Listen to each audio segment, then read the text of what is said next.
اعوذ باللہ من الشیطان الرجیم، بسم اللہ الرحمن الرحیم۔ پیارے بچوں، کیسے آپ سب؟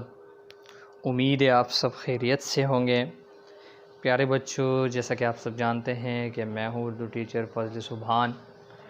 پیارے بچوں، آج ہم جماعت ہفتم مضمون اردو کے عنوان فتوحات انسانی کے لیکچر نمبر 3 کو پڑھیں گے۔ اس سے پہلے کہ 2 ویڈیوز میں ہم اس سبق کے بارے میں پڑھ چکے ہیں۔ تو پیارے بچوں، جیسا کہ آپ جانتے ہیں کہ ہمارا جو لیسن ہے وہ فتوحات انسانی ہے۔ تو بچوں، اس سے پہلے کے لیکچر میں ہم نے انسان کے بارے میں، جو کہ انسان نے آہستہ آہستہ زمین پر قدم رکھا اور اپنے قدم کو مضبوط کر رکھا۔ آہستہ آہستہ جب پہلے لیکچر میں ہم پڑھ چکے ہیں کہ انسان سے پہلے دنیا میں پانی ہی پانی، پھر آہستہ آہستہ ننھے منھے مخلوق، پھر بڑے بڑے جانور، اور پھر انسان، اور انسان نے پھر ان بڑے بڑے جانوروں کے اوپر اپنا کمانڈ حاصل کیا۔ یعنی جو بڑے بڑے جانور تھے، جیسے شیر، ہاتھی، یہ اس طرح کے خطرناک جانور، انسان نے ان کو جنگلوں میں بھگایا۔ دوسری بات یہ ہے کہ انسان نے آہستہ آہستہ ترقی کی راہ پر اپنے خود کو گامزن کیا۔ کئی زمانے کے گزرنے کے بعد انسان نے اپنے لیے بہت سی ایجادات کیے، اپنے لیے لباس تیار کی تن چھپانے کے لیے۔ بہت سے مشکلات سے گزرنا پڑا انسان کو، جس کا اندازہ کرنا مشکل ہے۔ اس کے بعد انسان نے اول میں پتھروں کو رگڑ کر شعلہ پیدا کیا، اور یہ ان کے لیے بہت مشکل تھا اس وقت۔ اس کے بعد پرومیتھس کی بات ہم نے کی کہ انہوں نے آگ چھڑایا، پھر دیوتاؤں نے ان کے ساتھ بہت ناروا سلوک کیا، اس کو جو ہے نا چٹان میں تبدیل کیا، اس کو طرح طرح کے تکالیف دیے۔ تو پیارے بچوں، یہ تھا پچھلے لیکچر کا تھوڑا سا خلاصہ۔ آج ہم پڑھیں گے کہ نیکسٹ کیا ہوگا۔ تو پہلے میں ریڈنگ کروں گا، بعد میں اس کی وضاحت کروں گا، ٹھیک ہے بچوں؟ اگر دیوتا اسے پھر آزاد کرے تو شاید یہ پرومیتھس والی بات ہو رہی ہے، تو وہ پھر سے سابقہ کام کی طرح انسان کے لیے اور کوئی نئی اور مفید چیزیں تلاش کرنے کو تیار ہو جائے۔ خیال کیا جاتا ہے کہ پرومیتھس اس قسم کی سائنسدانوں میں سے تھا جو بنی نوع انسان کے آرام اور خوشی کے لیے محنت کرتے ہیں۔ انسان نے سمندروں کی گہرائی معلوم کی، پہاڑوں کی بلندیوں کو ناپا، موجوں کی طاقت کو کام میں لایا، نامعلوم مقامات تک رسائی حاصل کی، معمولی تجسس سے اپنی تحقیق کا عمل شروع کیا، اور معلوم سے نامعلوم کی طرف سفر کرنے لگا، جس کی بدولت ہماری آج کی دنیا وجود میں آئی۔ ریل گاڑی، موٹر کاریں، radio, television, teleprinter, wireless computer, mobile phone, یہ سب ایجادات انسانی محنت و کاوش کا نتیجہ ہے۔ انسان نے آہستہ آہستہ اپنی طاقت کا سکہ منوایا۔ انسانی علم کو بڑھانے کے لیے کوششوں کی بہترین مثال وہ بہت سی مہمات ہیں جو دنیا کے ناقابل رساں مقامات پر بھیجی گئی۔ چاند اور مریخ کا سفر انسانی کوشش کی بہترین مثالیں ہیں۔ باربرداری کے سلسلے میں جانوروں کا استعمال تو بہت دیر کی بات شروع ہوا۔ اس سے پہلے آدمی خود بوجھ اٹھاتا تھا، پھر پہیہ ایجاد ہوا، سڑکیں تعمیر ہوئے، اب ہم ان تمام ایجادات کے استعمال کے عادی ہو چکے ہیں۔ لیکن بہت کم لوگ ایسے ہیں جو ان چیزوں کے استعمال کے ساتھ ساتھ ان کو مزید ترقی دینے کی سوچتے ہیں۔ تو بچوں، یہ تھا ہمارا ریڈنگ، ہم اس کی ابھی وضاحت کریں گے، ساتھ ہی ساتھ میننگ بھی لکھتے رہیں گے۔ اگر دیوتا اسے پھر آزاد کر دے تو شاید وہ پھر سے سابقہ کام کی طرح انسان کے لیے اور کوئی نئی اور مفید چیز تلاش کرنے کو تیار ہو جائے۔ سابقہ کا مطلب ہے پچھلا۔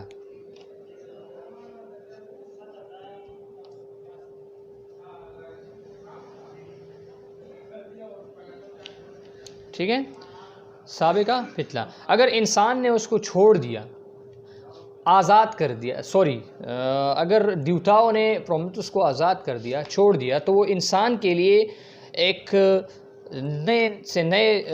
نئے چیزیں دریافت کریں گے، مفید خالص چیزیں دریافت کرنے کے تیار ہو جائے گی، تو اس لیے انہوں نے اس کو قید میں رکھا۔ خیال کیا جاتا ہے کہ پرومیتھیوس اس قسم کے سائنسدانوں میں سے تھا جو بنی نوع انسان کے آرام اور خوشی کے لیے محنت کرتے تھے۔ بنی نوع یعنی انسانوں کے لیے آرام، سکون، راحت۔ انسان نے سمندروں کی گہرائی معلوم کی۔ انسان کے پاس پھر اتنا علم آیا کہ انہوں نے سمندروں کی جو نچلے حصے ہے، جو گہرائی ہے، اسے معلوم کی سائنس کی وجہ سے، ٹیکنالوجی کی وجہ سے۔ پہاڑوں کی بلندیوں کو ماپا۔ ماپا کا مطلب ہے ناپا۔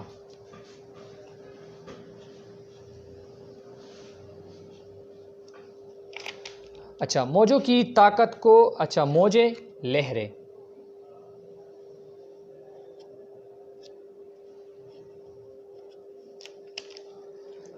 کو کام میں لایا، یعنی انسان پھر آہستہ آہستہ جب شروع میں پانی، ننھے منھے مخلوقات، پھر آہستہ بڑے بڑے جانور، پھر بڑے بڑے جانوروں کو جنگلوں میں بگایا، آہستہ آہستہ ترقی کرنے لگا اور یہاں تک کہ سمندر کی گہرائی تک پہنچ گیا اور پہاڑوں کی بلندیوں تک پہنچ گیا۔ پھر اور جو موجیں ہیں، موجے کی طاقت جو ہے، اس کی جو کمانڈ ہے، اس کو اپنے عمل میں لایا گیا۔ نامعلوم مقامات تک رسائی حاصل کی، یعنی وہ مقامات جو ذہن سے باہر ہو، اس کو آلوں کے ذریعے، جو آلے ہیں اس کے ذریعے وہاں تک رسائی حاصل کی انسان نے اپنے عقل و شعور کی وجہ سے۔ میں نے شروع میں، اس لیکچر کے شروع میں بچوں آپ لوگوں کو کہا تھا کہ یہ جو ہے، یہ انسان جو سائنس، جو ٹیکنالوجی ہے، اس کے ذریعے آگے جا رہا ہے، تو یہ کس وجہ سے؟ یہ عقل و شعور کی وجہ سے، دماغ استعمال کرتا ہے۔ ویسے جانور بھی تو بہت بڑے بڑے ہیں، لیکن اس کے پاس عقل و شعور نہیں ہے۔ تو مین جو سبق ہے یہ اسی حوالے سے ہے کہ انسان نے یہ سب چیزوں پر کمانڈ حاصل کیا، بڑے بڑے جانوروں کو جنگلوں میں بگا دیا اور خود زمین پر اپنا کمانڈ حاصل کیا، تو یہ سائنس اور ٹیکنالوجی کی وجہ سے اور اللہ تعالیٰ کی دی ہوئی عقل شعور کی وجہ سے، جو اللہ نے اس کو جو عقل دی ہے، ایک نعمت دی ہے۔ معمولی تجسس سے اپنی تحقیق کا عمل شروع کیا۔ رسائی کا مطلب ہے پہنچ۔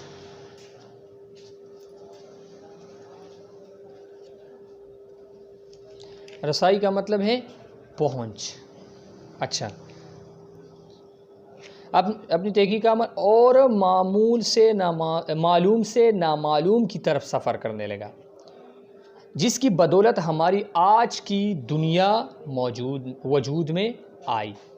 یعنی انسان نے آہستہ آہستہ سفر کی راہ، آہستہ آہستہ اپنے عقل کو استعمال کر کے آگے گیا، جو کہ آج ہم دیکھتے ہیں کہ انسان کی اس کاوشوں کی وجہ سے، کوششوں کی وجہ سے آج کا جو ہماری دنیا ہے وہ وجود میں آئی۔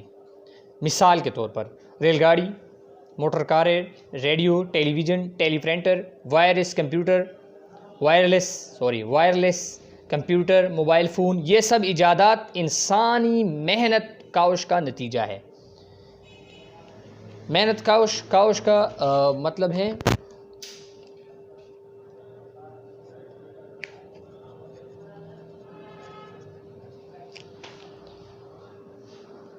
یعنی کوشش۔ یہ سب جو ہے، یہ انسان نے اپنے عقل سے، اپنے شعور سے، جو اللہ تعالیٰ نے ان کو عطا کیا ہے، ان کی مدد سے انہوں نے ایسے ایجادات کیے۔ انسان نے آہستہ آہستہ اپنی طاقت کا سکہ منوایا، طاقت منوایا۔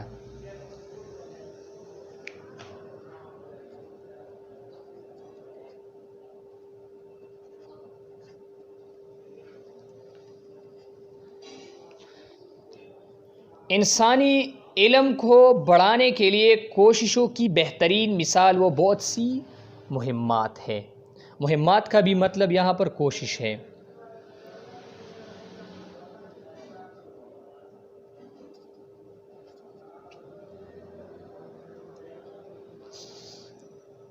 کوشش ہے جو دنیا کے ناقابل رسا مقامات، ناقابل رسا جس تک رسائی حاصل کرنا مشکل ہو، ٹھیک ہے، پر بھیجی گئی. چاند اور مریخ کا سفر انسانی کوشش کی بہترین مثال ہے.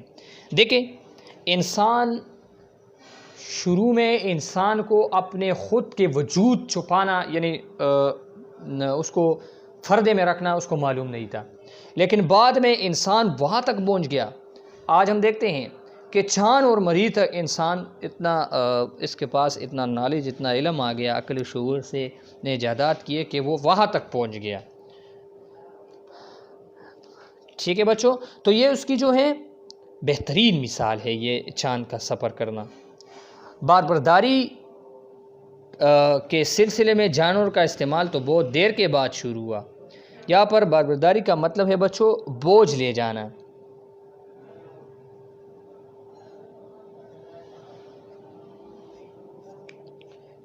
اچھا یہ تو دور کی بات ہے، اس سے پہلے آدمی خود بوجھ اٹھاتا تھا، یعنی اس کو یہ پتہ نہیں تھا جانوروں پر بوجھ اٹھانا. یا ابھی ہم دیکھتے ہیں ابھی تو ایک اور نئے چیزیں آ گئے. ابھی آپ لوگ دیکھتے ہیں نا بچوں، یہ لوڈر جو ہوتے ہیں نا، یہ وہ پہلے جو ہوتے تھے نا گھوڑے ہوتے تھے، ابھی وہ بھی ختم ہو گئے. تو آہستہ آہستہ ہم دیکھتے ہیں کہ ترقی ہوتی جا رہی ہے.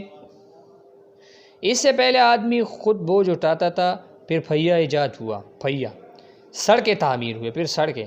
اب ہم ان تمام ایجادات کے استعمال کے عادی ہو چکے ہیں. ہم دیکھتے ہیں کہ ہم تمام ایجادات کے ابھی عادی ہو چکے ہیں، لیکن بہت کم لوگ ایسے ہیں جو ان چیزوں کے استعمال کے ساتھ ساتھ ان کو مزید ترقی دینے کی سوچتے ہیں. لیکن بہت کم لوگ ایسے ہیں جو ایجادات کو آگے بڑھانے میں مدد کریں. تو بچوں یہ تھا آج کا ہمارا لیکچر. یہ تھوڑا میں نے تیار کیا کیونکہ ماشاءاللہ ہم بہت سپیڈ سے جا رہے، 5ویں سبق میں ہے. تو بچوں یہ تھا آج کا ہمارا لیسن، انسانی ایجادات کے حوالے سے انسان نے کیا کیا ترقیاں کی، ترقی کی راہ پر گامزن، اور اس کے بعد کیا ہوا. تو نیکسٹ لیکچر میں بچوں انشاءاللہ ہم اس کو کور کریں گے، اور ہم جو ہندوستان کے قدیم کتابوں رامائن اور مہابھارت، جو اس میں جو بادشاہوں کا جو ذکر ہے اس کو پڑھیں گے آگے.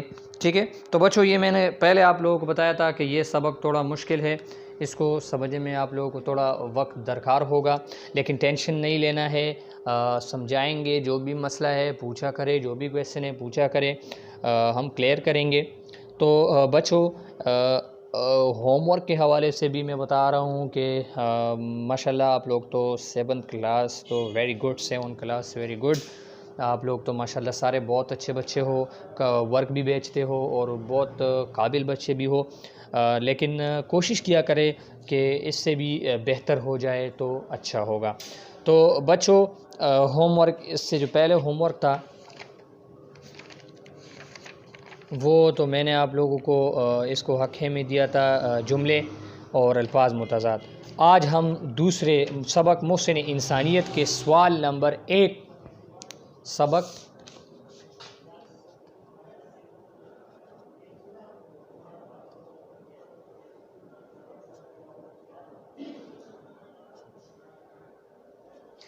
محسن انسانیت کے سوال نمبر 1 یاد کر کے لکھیں. تو بچوں یہ ہے سبق محسن انسانیت کے سوال نمبر 1 یاد کر کے لکھیں.